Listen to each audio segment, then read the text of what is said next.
It's Tuesday and welcome to Soulful. Today we'll be talking about business and finances. So let's do it. Hi and welcome to Soulful.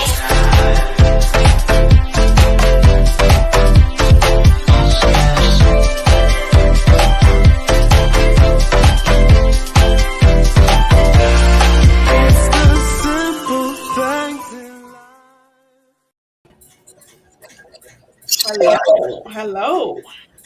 How Good is it going? afternoon. It's Tuesday. I've been excited all day. Today we have Coach T with us, but first, before we get into everything, how was everybody's morning and what were you working on?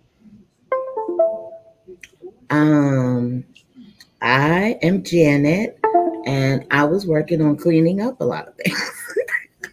Yes, I was getting a little bit more organized. I paid some finances. That's always important. Now that we're talking to the finance person, see how I segue? But yeah, I paid some finances, did a few follow-up emails, and getting ready for an event this weekend. Cool. You stay busy with an event. That is so cool. Oh, thank you. Toya, what did you work on today? We have some events coming up, so I was focused on just preparing for events today. Yes. And I worked in my full time until about 2 o'clock. So I was busy from like 7 to 2, pulling utility bills and creating KPI spreadsheets and the normal. So Coach T, what did you work on today? I have been preparing for my first conference, which is this weekend, the 27th through the 29th. So I've been doing a lot of that and focusing on making sure everything is together. Cool. We know how those first conferences can be. So good luck. Good luck. Thank you. See y'all. Okay, so I am going to read Coach T's bio. Talisha T. Birdsong, mindset and money coach, the owner of Dream Financial Services. T is a 27-year-old success-driven entrepreneur and philanthropist. She is a six-figure business owner who loves to give back to the community by teaching financial literacy and hosting financial events, going to schools throughout the community. T believes in giving back to her community, that she is being the change she wants to see. She is a financial and business coach where she is affectionately called Coach T. Spreading the knowledge of how to be financially successful is her priority. Her passion is for the youth to be financially secure as they become young adults. She also has a heart for her hometown, Nashville, Tennessee, where she consistently talks and coaches her students and peers. So welcome, Coach T. Thank you for having me. I'm excited. Very excited too, because I always love to talk about finances because I am the worst at it. Yes. Yes. Good intentions, but they never work out. So you think yeah, so today, like Nakia said, we are talking about finances, and we are especially focused on finances within your business. You entrepreneurs out there, you better stay close and stay tight, because if you like me, you need help with those finances. Yeah. So, Coach T, is there one thing that you have seen that stands out among many in dealing with entrepreneur and finances? Yes. The biggest thing is consistency. One of the things that I'm noticing a lot of entrepreneurs are lacking is consistency. So they'll get excited, they'll start saving, preparing for major investments, and then as soon as they get that big break and they start to make more money, it seems like we see more people who are more together with their finances when their finances are scarce. But as they grow in their businesses, they decide to lose sight of what they were doing when they were in a place that they didn't have money. So that's one of the biggest downfalls that I'm seeing a lot of entrepreneurs, especially my students, dealing with. They're like, now that I have the money, now what? And it's the same thing that you're doing with a small amount of money. It's the same thing you do with a large amount of money. You just got to stay consistent at it so it becomes second nature.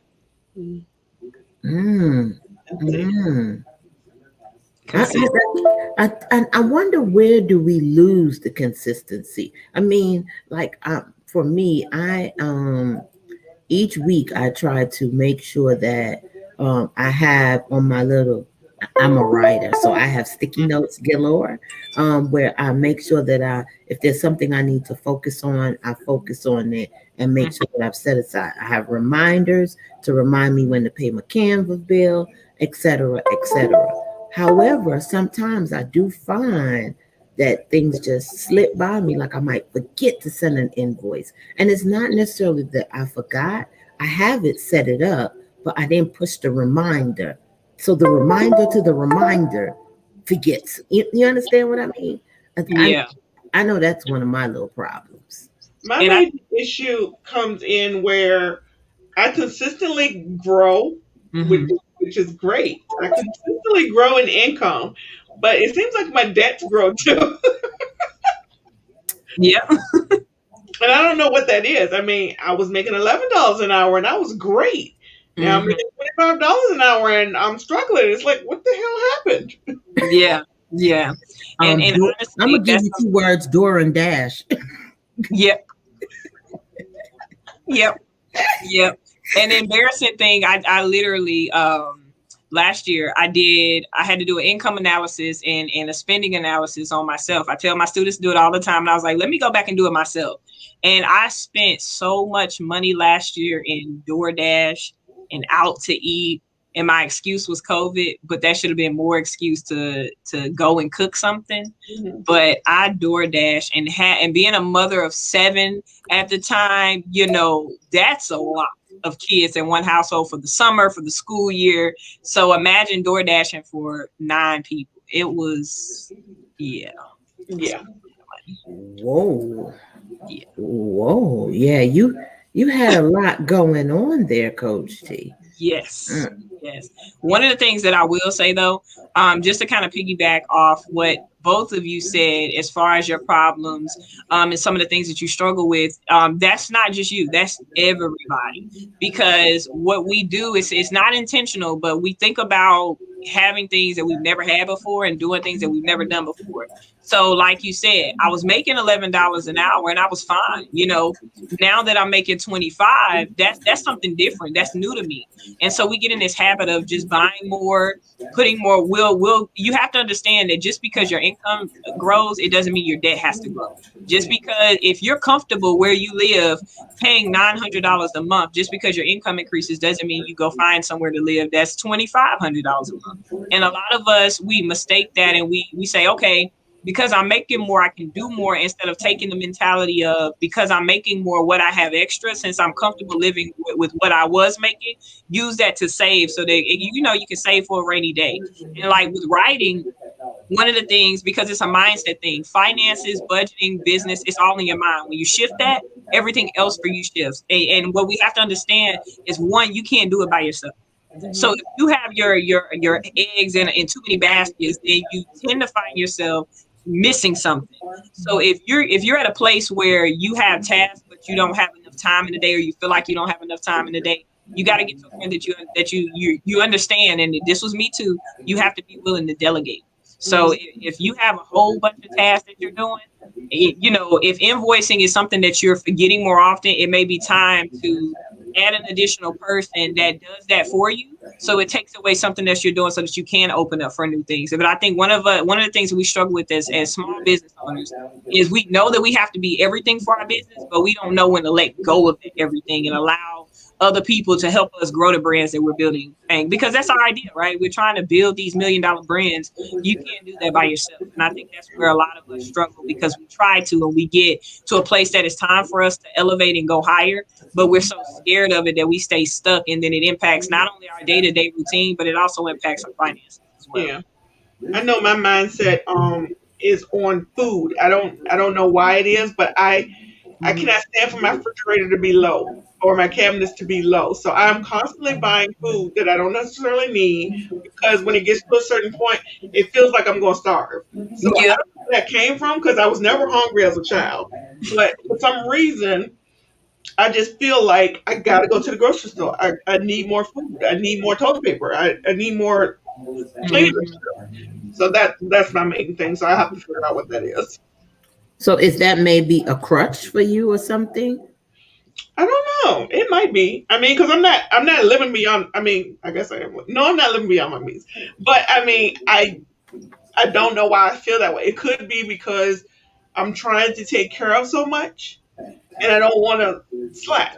You know, because if you caught slipping, things happen, and then it's too much for you to try and catch up on.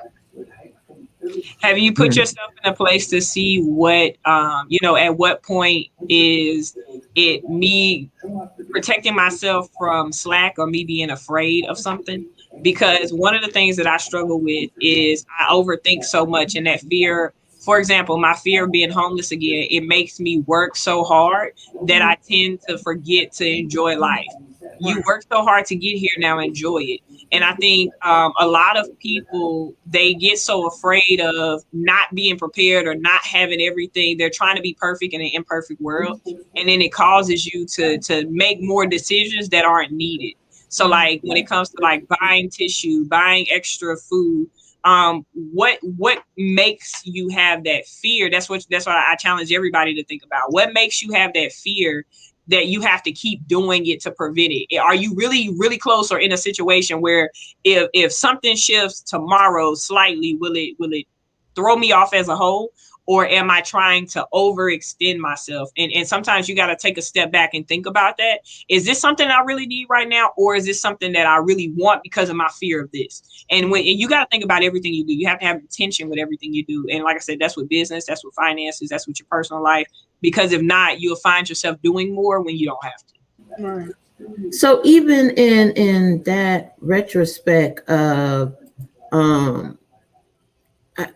I hear about fear and money, but never in that component that you just dropped it in for us.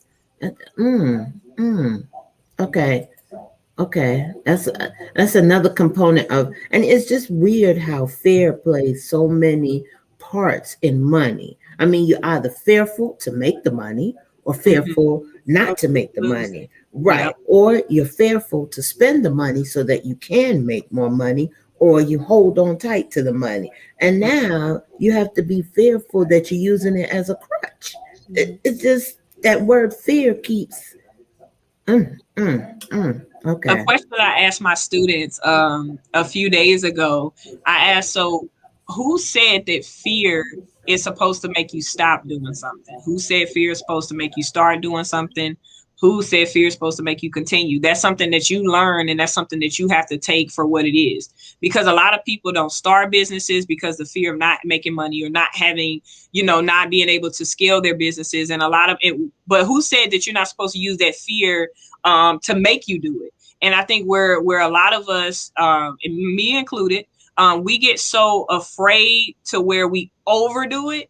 And then it actually impacts us a lot more, because the mind is created for it to protect you. And a lot of times, because it's trying to protect you so much, it's protecting you from things that are going to help you grow. So you have to be able to really take some time to sit back and decipher what your mind is trying to tell you and understand it, because we go off that first instinct, when sometimes that first instinct isn't what the mind is trying to get us to adapt to or what it's trying to get us to understand. So I had to learn to approach fear in a different light. Instead of being afraid to do something, I had to be afraid of something that would cause me to be back in the same situation again. And then it makes me like really manage my money and really pay attention to my business finances, because I'm afraid to go back to a place where I don't have it. And I allow that to make me, a little more cautious about my spending and my, my everyday habits, if that makes sense. Okay, so since we're talking about sort of fear and holding on to the money, I have this question. How much should you really pay yourself? What percentage should you really pay yourself as an entrepreneur? Only you can answer that. Because you know your value, right? And my mentor told me this. So I'm so excited you asked, because I've been waiting to say that, because he said it to me. Okay. Because I asked that same question. So how much should I pay myself? And he was like, how much are you worth? And my comment to myself, I'm worth 6 figures. He was like, well, pay yourself 6 figures. I can't. Well, what do you need to do to make 6 figures so you can pay yourself 6 figures? So you always think about what you're worth, or what you feel that you're worth. And when you know that, then that's what you create as your salary. And you got to make a choice, right? Am I going to work to make more so that I can pay myself this? Of course, that's our reason for being in business. But if you say that first, you want to take a look at how much are my business expenses? Like you said before, I know how when my Canva's supposed to come out. If you have a brick and mortar, you know what your rental payments is for your brick and mortar. If there's any softwares that you use on a monthly basis, like QuickBooks and things like that, how much is that? How much do I anticipate to save for my business each month? And then from there, you can determine, especially starting out, then you can determine how much you pay yourself. But the biggest question is, and it makes you push yourself a lot harder when you're in your business, is how much are you worth? How much do you feel like you're worth right now? And whatever that is, that's what you should be working to make over. So that way you can pay yourself what you're actually worth and what you feel that you're worth. Because the only person that can determine that is you, right? Nobody else can tell you what you're worth but you. Oh, Nakia, we got a lot of work to do. We got to revamp our whole CEO day. We've got to scratch out and add and do some things. Oh, okay. Plant the seed. Yeah, we have a little CEO day when we work on different entities of our business, but we haven't yet worked on our finances. But I think that's one that we've got to add in there. And we constantly have the conversation of how do we pay ourselves? And well, I can speak for me because, she's over there living the high life. I don't pay myself what I'm worth. So I'm having to change my mindset about what that is. So now that you've said that, I've got to really revamp and change my mindset about some things. Absolutely. And think of it like this too. When you're looking to say how much you want to make in your business, start breaking that down. The problem with small business owners is we have this habit of saying, I want to make six figures, but you can't tell me how much six figures is in a day. If you can't tell me all the way down to what you have to make daily, you're not ready for six figures, because you have to be able to push yourself on a daily basis. You can't get to the 15th of the month and you got to make $10,000 a month to be a six-figure earner, and you're only at 5, but you didn't do anything to shift, where you are, shift what you're doing in your business to make that six figures. You got to know that in order for me to make $100,000 a year, I got to make $297 a day. And if I don't make, and that's on a 5-day working scale, not 7. Right? You got to say, I want to work 5 days a week in my business, and that's it. In order for me to make it 5 days a week times this many weeks, this is how much I got to make a day, right? You have to do that math, because every day you wake up before you go to sleep, you should always be in your finances. If you're not looking at your business finances on a daily, you're not ready. Unless you got an accountant, you should be looking at that every day. How much did I make? How much of that, did I not meet my goal? If you're not making a daily revenue goal, then you're already behind. You have to do that on a daily basis, because whatever you didn't make the day before, you need to add that to what you're making the next day. And by the end of the week, if you ain't made your goal, I'm going to work on this Saturday. I got to put in some overtime. And that's one of the things that one of my mentors told me. You got to know about a day. Even if you want to make $5,000 a month, $2,000 a month, how much is that a day? How much? And then when you realize that it's $297 a day, right? You want to see how many products or what specific products or service am I going to sell or promote, so that way I can meet it. So if I got to make this amount a day, right? How many clients do I need to enroll, or how many clients do I need, or how many products do I need to sell to make that and create those goals? Because when you break them down that specific, it makes it easier for you to obtain it, and it makes it easier for you to understand. Definitely easy to understand. Mm-hmm. And it helps you reach your goal a lot faster too. I think you just accidentally whooped me, and I didn't know I got a whooping. Mm-hmm. That's my job. Yeah, I think you accidentally. Yeah. Okay, I'm getting over here. Okay, I'm writing notes. Hey, real quickly, I wanted to say thank you to the home team, those Soulful Soldiers out there who are viewing. Hey, Toya. Hey, Mama Dorch. So good to see you. Thanks for joining. If you have any questions for Coach T, this is the time to ask, because she done told us now she ain't cheap. You know what I'm saying? If you want to be a part of a program, it costs. So if you want to get a question in, this is a good time. Mm-hmm. Yes. Mm-hmm. So I have a question for you, Coach. Okay. So you've given us a couple of little pieces of your backstory. We know that you have 7 children. We know that you're from Nashville, but I'm just trying to understand. You also say you were homeless. How in the world do you go from homeless to being Coach T, telling people about money? Oof. Explain. Ooh, don't get me started. I've been shouting all day, okay? Hey. But just a We the backstory. shouting people over here, so we can shout. Okay, Okay, that's good then. That's okay. good. I Shout had on. I had to honestly, you have to be willing to be broken down to the lowest form of yourself in order to allow God to build you, right? And for me, that lowest form of myself was driving down Buchanan. For those that's watching that's from Nashville, they know that part of town, okay? And I ran out of gas, and I was riding on this for I'm talking about faith, okay? From the interstate to the streetways, I'm riding to the wheels fall off. And I had my son in the backseat, and I remember running out of gas. And I knew that I had a week before I got paid again. I knew I couldn't ask family and friends for money. Well, not that I couldn't. Pride told me that I couldn't. Fear of asking and being rejected told me that I couldn't, so I did. And I remember having this moment, and I was spazzing and hitting on the steering wheel. And I looked back at my son, and I was like, we'll never be in this situation again. And it was because I wasn't taught finances, and I wasn't aware of like the importance of being an adult, that I mean, by this time I maybe had like 3 evictions. I done got put out of 3 places for non-payment. Nobody wanted to rent to me. So from leaving my son at the babysitter and asking her, can he stay the night, to me sleeping in my car, to me pulling 24 hours of working shift. My managers hated it because I didn't have anywhere to sleep, or I didn't have anywhere to live. From me having to decide, am I going to split this sandwich with my son, or am I going to give him the whole thing because he's hungry? Those moments really broke me to a place where I didn't want to look at people. I didn't want to talk to people because I was so embarrassed about where I was in life. And having family that was well established at the time, it seemed like I was my family's dishonor. I was that one that just made the family look bad. And that moment, I had to decide what was I going to do to get out of this situation. And from that point, I started looking on my phone. How do you take an eviction off your credit without paying it? Because Lord knows I didn't have no money. And I started seeing a thing called credit repair and credit restoration.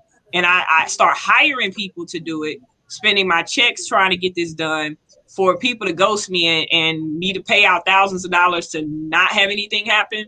And I had to figure out how to do it myself. And me trying and figuring it out and seeing that this thing works, it made me start becoming addictive to seeing that I can actually change this without paying. That was my mentality then. And then as I done it, I had an aunt in real estate who said, you should make this a business. And at that time, I was just getting on my feet, trying to understand, and while I fixed my credit, I got in a place where I felt like I knew it all. I had a good credit score, but my behaviors didn't change. So guess what? I'm right back to the same place, because with credit restoration, with finances, with business, if this don't change, nothing else is going to change. You're going to be right back in that situation again. So that's what happened to me.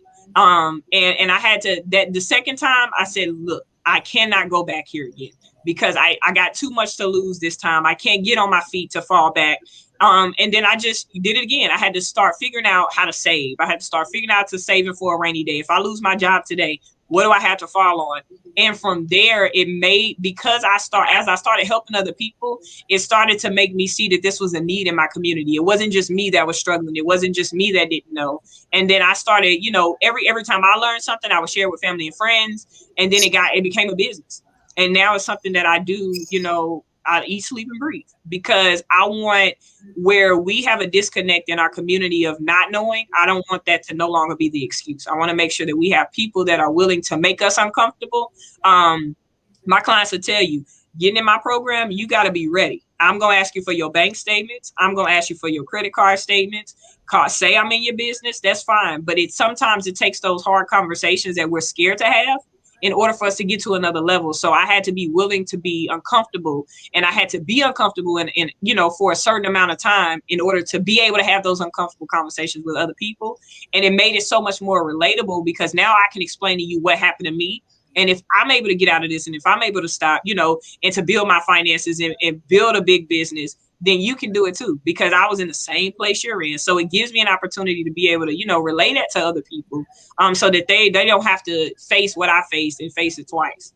You can make the mistake once. Fool me once, shame on you. Fool me twice, can't put the blame on you. That's what the song said, okay? So, that's, yeah. Wow, wow, wow. Latoya commented, baby, let me tell you, that experience will get fire under your butt. I totally been there with my child on my hip too. So see, you were right when you said that it just didn't affect it just only not affected you, it affected others, because there's a sister telling you right then and there that she's gone through the same experience. Absolutely. And then Toya, I promise you, I'm sure I can say right now that there has been somebody that has crossed your path that's been in that exact same situation, and you've been able to at least be a blessing or encourage them or even tell them how to get out of it. And that's the biggest thing that I had to understand, is that your story and your storm is not for you. It's for somebody coming behind you that's going to need that thing that you didn't have. So anytime, whether it's finances, whether it's your business, like I said, it's a mindset thing. If you understand that what I'm going through right now with my finances is only temporary and it's really not for me, consider every situation as I'm going through this because I'm going to have to teach somebody else how to get out of this. And that makes you work so much harder to get it together, because what you don't have, as you go through it, you'll be able to do that for somebody else and be that for somebody else that don't have it. Yes, that is true. I know I was finances growing up. I remember my parents arguing about credit cards and finances, but they still never taught me finances. And I took accounting and everything in high school, and I still didn't know finances. But I've been able to make sure that my daughter knows her finances. So she was an authorized user, and she had good credit when she got to 18. She was able to buy a brand new car, and she's very responsible now. So I'm very proud of that. Yes. Wow. Mama George has a question for you, Coach T. So how can a person only have an income be able to save or improve their income? Step one, analyze your expenses. Major key. If you don't do that, the rest of it won't even be a question. You have to really take some time to look and say, I make this, right? And here's my expenses. So if my monthly income is $2,000 and my monthly expenses is $1,900, you only have $1 to breathe with. What you want to do first is eliminate the expenses that are not needed. Let's be honest. How many of us have 15 to 20 monthly subscriptions for things we don't use? A lot of us. From Disney Plus for my kids, Netflix for me. Oh, Coach, don't mess with our Netflix. Yes. Disney Plus. Yes. You ask yourself this question. If what I have, if I don't use it enough to get my money back, why am I paying for it? And that's for business owners too, because we get all of these apps to do our content and work our books. And we got 4 or 5 apps that we paying for monthly, and we don't use not a single one of them. I challenge you to take all of your monthly expenses and see how much that adds up and multiply that by 12 months. How much money are you wasting on apps that you don't use on a daily basis, or you don't even use enough to get your money back that you pay out for each year? And eliminate those. When you need them, get them back. But if you don't need them, no point in having them and paying for them.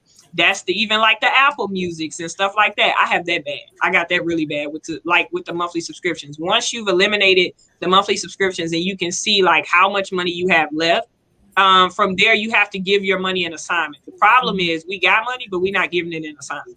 And if you don't give an assignment, then it's not going to move. You have to make your money work for you. My coach told me in our session this morning, he said, my money is my employee. So if my money is not making money for me, then it's no reason to have it. And you got to start, if you're trying to maximize your income, but you don't really want to hold a business, you have to understand, and I'm saying this with the utmost respect, you got to pay to play. So go into investing, and you have to be willing sometimes. You may lose sometimes and you might win, but you have to be willing to assign that money to do something for you. So if you're going to put it in your savings, what's your intention for putting it in your savings? If you're not going to expend it, what's your intentions? What are you going to do with it? If you have money sitting, we got to get to a place where we understand, no, you don't have to invest in everything, but you don't want money just sitting in a savings that's not calculating any growth. Right. Start putting it in stuff that has a return. because we have money sitting and then we get so mad because it's not moving and we don't see a big number, but we're not putting it in places to make money for us. If you don't want to start a business, don't let anybody bully you into starting one, but make sure that you're willing to invest your money in places that's going to make a return, whether it's like stocks or, currency, whatever that is. That's how you can extend your reach when it comes to your money, but it has to have an assignment. If you get a check and you just spend it without giving them assignments and direct assignments, whether that's paying a bill, whether that's putting it in the savings, you want to make sure that every dollar has an assignment. If it's $100 here, it's $100 that has an assignment. But what we do is we go out, we get paid, and we just swipe that card. And then by the time the end of the day comes, we're like, dang, I know I got paid today, but what happened?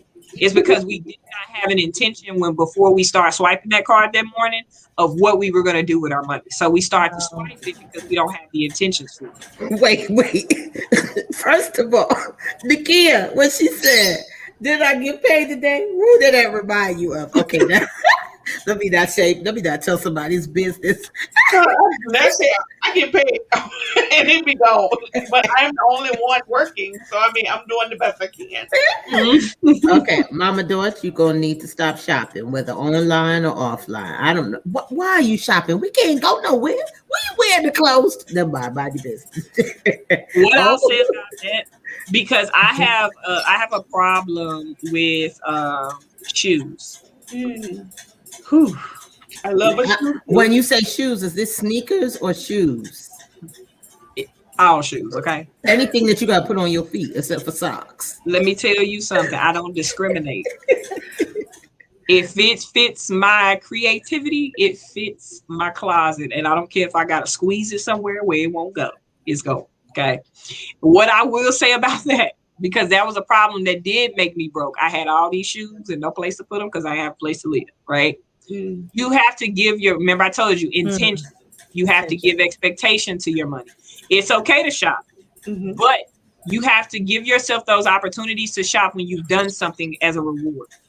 When you start doing that, you start shopping less.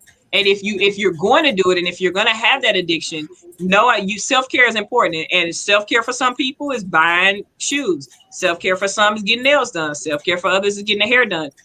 Before you go to shop, give yourself a budget. You have to. When I leave out this house, it's Saturday. I'm finna have a good time. I'm going to the mall, and then I'm going to another mall, and then I'm going to another mall. But I only have an expectation to spend $500. That's it.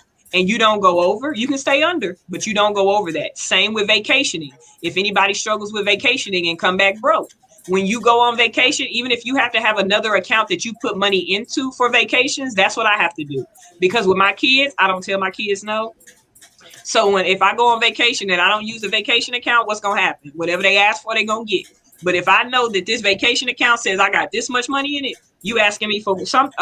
We don't got enough for that. Let's try something else. So you have anything that you do, expectation. Make sure that you give yourself a budget. So that way you don't spend over and then it puts you in a place that you don't have anything left to spend. Every month, how much do I want to award myself for my extracurricular activities? And don't go over that. You got to learn how to discipline yourself. And that's with business too. Learn how to discipline yourself to say, I said I was spending this much money on product. This is how much money you spend. Don't go over. If you go under, that's okay, but do not go over. So that's okay. Look here about this vacation stuff. Liquor costs, and when you go on vacation, when you go on vacation, you be trying to let off all the stress, so you don't have an attempted budget of how much that liquor is gonna cost you. This is what you gotta do. You say, okay, normally in a normal city, okay, it's gonna be $8 a drink. I know I'm trying to let go of my world and my stress from last week. That sounds like 8 drinks times 8. This is how much I need to bring into this bar, because my finance coach said I can't go over this. So I'm gonna have to, can you double shot that, please? Right. So Rosetta says she's gonna stop doing it now. She spent $140 monthly. How often do you go to the nail shop, Rosetta? She saved it. She don't do it no more. Oh, she saved. That's my sister. Shout out to Rosetta. I love you, sis. Wait a minute. She's your sister? That's You my mean sister. she goes and beautify herself and you never mind. Shut up, Janet. On to the next call. That's fine. Hello, Rosetta. I'm sorry. I didn't Hey, mean to talk sis. about your So- sister like that. So good Okay. to see you. And Rosie, I just want to let you know I'm so proud of you. So proud of you. That is amazing, sis. That is amazing. Yes. How often did she used to go to the nail shop? I know Gotta she be likes spent to be beautiful. She does her nails and hair and all that kind of stuff. And so that's a big deal. Yeah, Do not do that anymore. Wow. Okay, Sister Susan said that's what I do. I plan when I go to shop and go out of town. So I double up on paying my business or credit card. I say I'm not going to use them for 3 to 6 months. So if I want something, I go, oh, okay, but still 3 to 6 months you pay the finance charges and all them other charges that come along with it. So is that a hindrance, Coach T? Let me say this, not to be devil's advocate, but I want to throw this birdie out there, and then we'll continue. With finance charges and interest charges, if you are not familiar with the laws that are in place for you, the consumer, this is the credit in me, right? I suggest you look those up, because there's no such thing as finance charges in a world of consumers. That's real freedom. So I challenge you to look that up. But what I will say is doubling up on your payments for like your credit cards and stuff like that is a great idea, so that you no longer have the interest rates and stuff like that. And like you said, she's giving her money expectation. If I'm not going to spend it on this trip, if I'm not going to spend it on this, I have an extra opportunity with some more money. Let me put it somewhere that's going to benefit me, whether it's my credit, whether it's my monthly payments on my credit card, any of that. Give it expectations. So it may be there. And if you have something, I think that's where a lot of us struggle too. If you have something that's needs to be paid, make sure that you're actually putting the money there, if it's extra, to get it paid down. So that way the following month, you're not looking at, okay, now I don't have this money because I spent it on shoes or clothes or nails, but I had already put it on my credit card. So that eliminates like a lower payment, or eliminates, a payment that you may have in the following month. That's good. Wanted to say really quickly also, hey Jazz, we're so glad that you're here, sis. If you have any questions for Coach T, this is a great time to ask them. She is here and available. Okay. Yeah. Okay, so Rosetta says she stopped a year ago and she used to go twice a month. Okay. Wow. Saving $140. Okay. My cards are now my money, so I'm never broke. Okay. I know who that is. When she said that, I know exactly who that is. What does that mean? My cards are now my money. Because what you do is, a lot of times we get consumed by credit cards. Okay. And we take, one of the things that I try to teach all my students is you do not use your credit cards as like a way to pay bills and stuff like that. Use it as leverage. And so what we've been talking about, which of course it shows on the bottom of the screen, in the Strive group, we talk about how we can allow other people's money to grow our money. And you can take, for example, let's say you have good credit, you take and you get approved for a $20,000 credit card. The first instinct is, oh, I can go get these shoes, I can get these clothes, but we're thinking in a consumer mindset instead of a producer's mindset. So the way I try to educate them is, if you got a $20,000 credit card, right, you can take that credit card, you could buy an investment property for $10,000, be at 50% of your utilization rate, not maxed out, refurbish that home, sell it, and then pay your credit card back down to zero and still have money left over. So we're learning how to leverage the things that are already offered to us, but we're learning how to leverage it so that it makes us money, versus using it in ways that doesn't make us money. Clothes don't make us money, shoes don't make us money. But what you can do is you can take that credit card, buy a refurbed home for $5,000, go to your Secretary of State's office where they have foreclosed homes. Depending on the state that you're in, it may be a tax lien or a tax deed state. You can actually make a purchase with that credit card, and then 30 days from now, when it's time for you to make a payment, you've already refurbed and furnished that home, or done something different that it's made you not only the money that you spent on your credit card, but it's made you almost double or triple that reselling it or whatever you choose to do with it. Wow. Well, while we were, because we do like a a pre-interview call with our guests before they join us, and Coach T had this fabulous line that I said I was saving because I wanted her to bring this to us. She stated, "Stop treating your business as a hobby." Please expand on that. I've been waiting for this moment. I'm treating your business like a hobby. A lot of us as entrepreneurs, and I'm actually ask y'all, and I can just explain by example. All of you have businesses, right? Yes. Okay. Are all of your businesses registered with the Secretary of State? Yes. That is correct. Okay. Do you have business credit?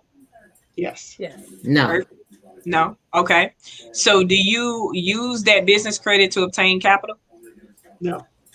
Do you use your business for government contracts? No, but we are registered. Yes, we're registered trying to. No and no and no and no and no. Okay. Okay. There it is. A lot of us, we have this small business mentality because that's what was instilled in us, to think small business. So where we're trying, for example, we have a transportation company and we're upset and we're promoting to transportation, people to get transportation when the government can give us monthly contracts where we have guaranteed funds and we can make guaranteed money by being a corporation. A lot of entrepreneurs are wanting a six-figure business, but are afraid to step out and become business owners. Your business is not legitimate. Your business start date in the finance world is when you open up a business bank account. A lot of entrepreneurs are making money and putting it in your personal account, and that's why your money's not growing. And a lot of us, we don't have our businesses registered. We're actually promoting illegal businesses. So we're sitting here and we're promoting businesses and we're not even supposed to be selling a product or service because we're not licensed, we're not insured, we're not bonded. A lot of the especially service-based businesses, some states require you to have a bond. And a lot of times what happens is we promote it to our audience and we promote to people on social media, but we're not promoting to bigger corporations to make the bigger dollar.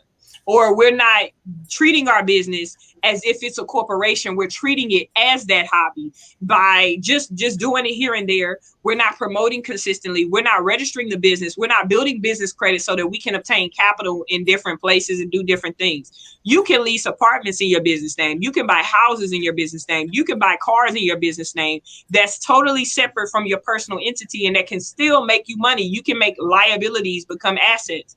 But the problem is, a lot of us don't even have our businesses registered. There's so much funding going out right now during this time of COVID. And a lot of entrepreneurs cannot take advantage of that because one, they're not working on their credit. Two, they don't have an established business, or they make a lot of good money in their businesses. And because they allow people connected to them to tell them, don't file this on your taxes because it's going to lower your refund. We get so happy about the $9,000 refund check that we don't realize that I'd rather get $400 in a refund, but be willing to pay or get less to be able to buy a house and make more. We don't file them on our taxes. We don't register our businesses. So all of the funding that's been available to entrepreneurs in the last few months, we cannot take advantage of because in the finance world, we don't have a legitimate business. You file it on your taxes, but they ask you for a business bank account and they say they're only going to fund a business bank account and you don't have that. You got to get to a place that you're willing to make yourself uncomfortable by getting those bank accounts, by registering your business, by creating the corporation. So that way, when this funding is available, there's so much money for minorities. There's so much money for women, and not just locally, but nationally. And in order for you to obtain that money, they need to see that you are a legitimate business. And that's why we have to start making sure that we are treated. If this is something you're going to do full time, make sure your business is treated as such. And make sure you understand. And if you don't understand, ask questions. Okay, Coach, I'm asking a question. Okay, so like we talked about in our meet and greet, I've been advised because I'm making a little bit more money this year in my business, and I'm a full-time entrepreneur at this point. I need to and I've brought on a partner. I currently have a single member LLC. Do I just add the partner to my LLC, or do I make it an S corp and we do it that way? So honestly, you don't have to. I don't recommend anyone going into a S corp until you know the ins and outs of having an S corp, because once you start to go into an S corp, depending on the way it's filed, a lot of people think that once they file their Schedule C, that that's all they have to do. But you not only have to file quarterly taxes, you have to file your taxes separate from your personal taxes in most cases, depending on how it's filed. So honestly, even if you're a single member LLC, you can change that to be a multi-member LLC. It does not have to go into an S corp if you don't want it to. That's just that. Now, that's definitely something I recommend consulting with a CPA about, to make sure that you're based on your situation, what's going to work for your business. But to be honest, if you are more comfortable in the LLC realm, then you can just redo it and add an additional owner. Here's what I will honestly say, and this is for anybody that's a consideration.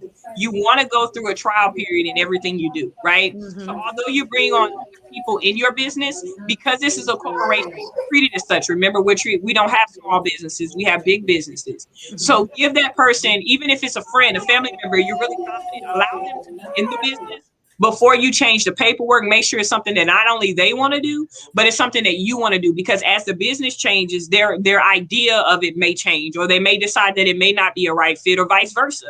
So you want to so I would say give it a trial period. Y'all talk about it.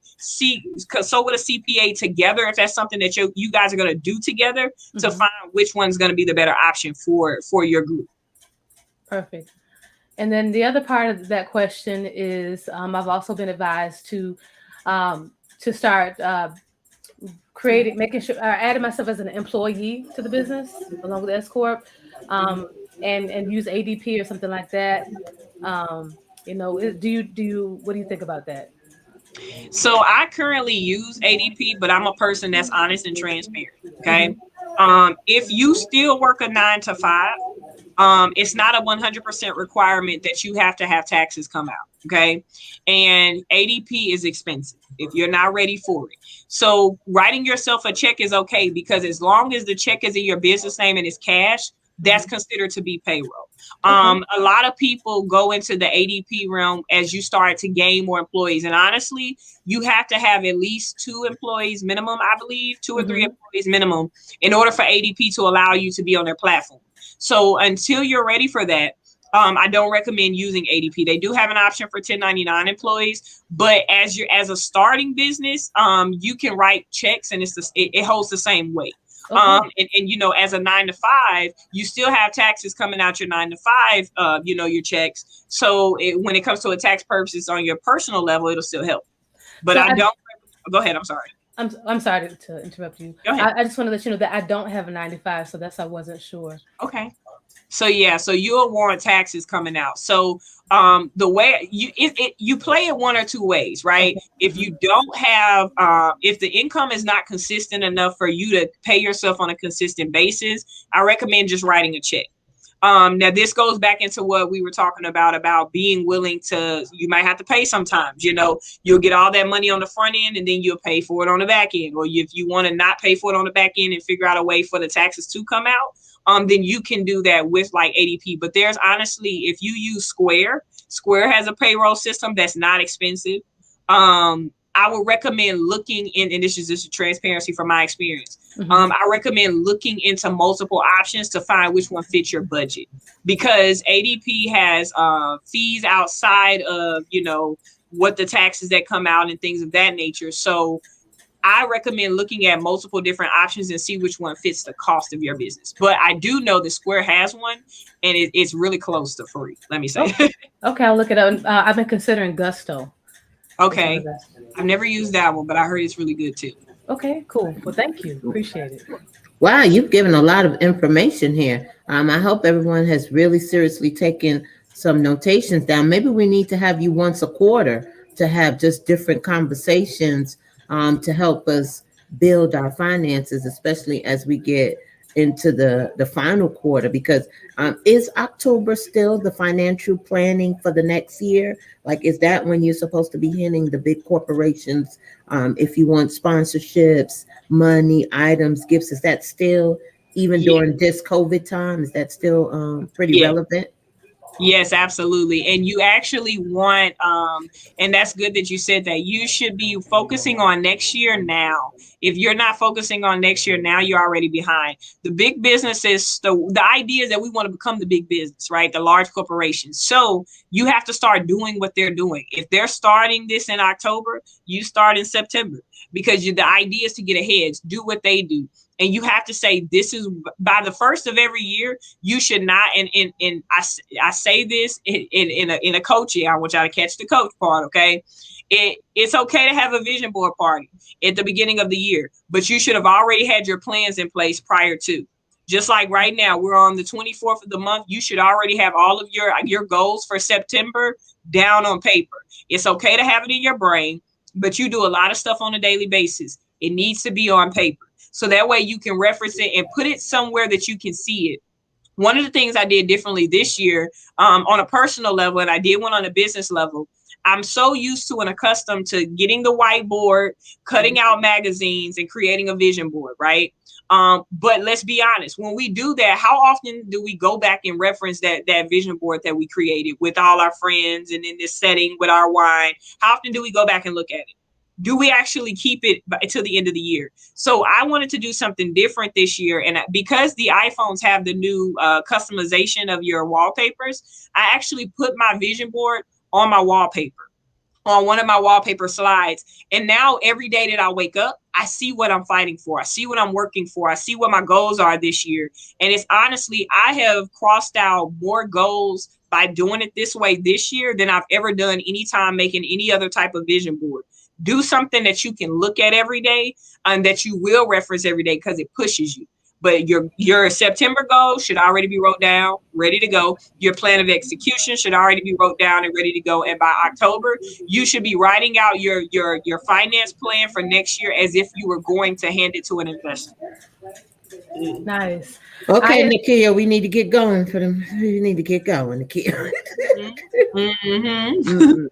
I was just going to say really quickly, I attended the Facebook Elevate conference, is the first one, and Facebook is they are focusing on, they have a segment, or they have a committee that's focused on elevating Black businesses, and it was amazing. Damon Johns, is that his name? Damon Johns. He was on here today, and just to kind of piggyback or corroborate what you're saying, he does his goals every single day before he goes to bed.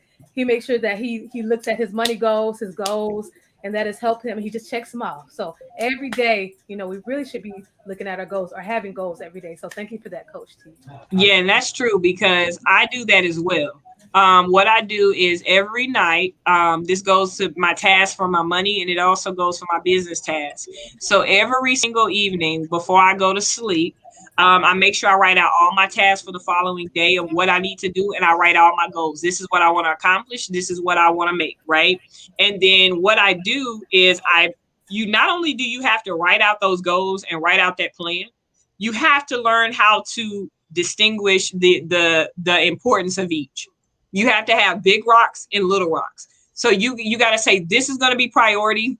This is not really priority. This is number one. This is number two. This is number three. This is number four. And then you have to do them in that order. So if I say that I have to give stuff prepared for the conference, work on things for my clients, do this, do that, do this for my coaching students, which one is priority? That's what I do first. Which one's least priority? That's what I do last. And I'm telling you, the more you do that, you create this mentality that, okay, I know that I have things to do, but here's what's important. Because what happens is we say, this is all the stuff I have to do today. And then we do the non-important things first. And by the time it's time for us to do the things we got to get done, we're tired. So it never gets done. So my biggest idea or my biggest suggestion is to do that, because not only does it help keep you structured, but it also helps you stay focused on like what it is you got to do in a day. And that's how you're going to meet that revenue goal. Woo.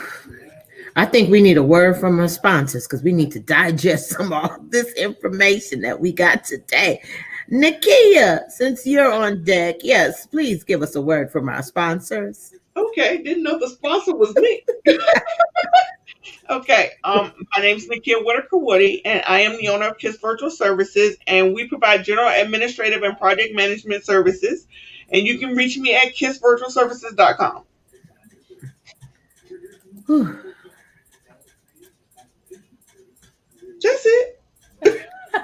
right. I didn't know you might have wanted to add something else. I don't know. I was giving you your floors, your time, your time. Well, ladies and gentlemen, we have had an exceptional show Mhm. about finances in your business. Heck, finances altogether. Mhm. Coach T, are you taking clients? I mean, because now if I Yeah, be your student, I'm older than you. You need to have just a little bit of courtesy. I'm glad you said that because I'm Oh, going to oh. say, listen, you're never too young to teach, you're never too old to learn, That's right? right. Okay, That's right. okay, yeah. Am I accepting students and clients? Absolutely, but under one condition. You have to be motivated and you have to be ready. You cannot give me excuses. You cannot tell me that you can't. I don't believe in either one of those two. And I am very big on accountability. So if that's not what you're looking for, or if you're not sure that's what you're looking for, I might not be the coach because I'm gonna get in your stuff. Okay. Mhm.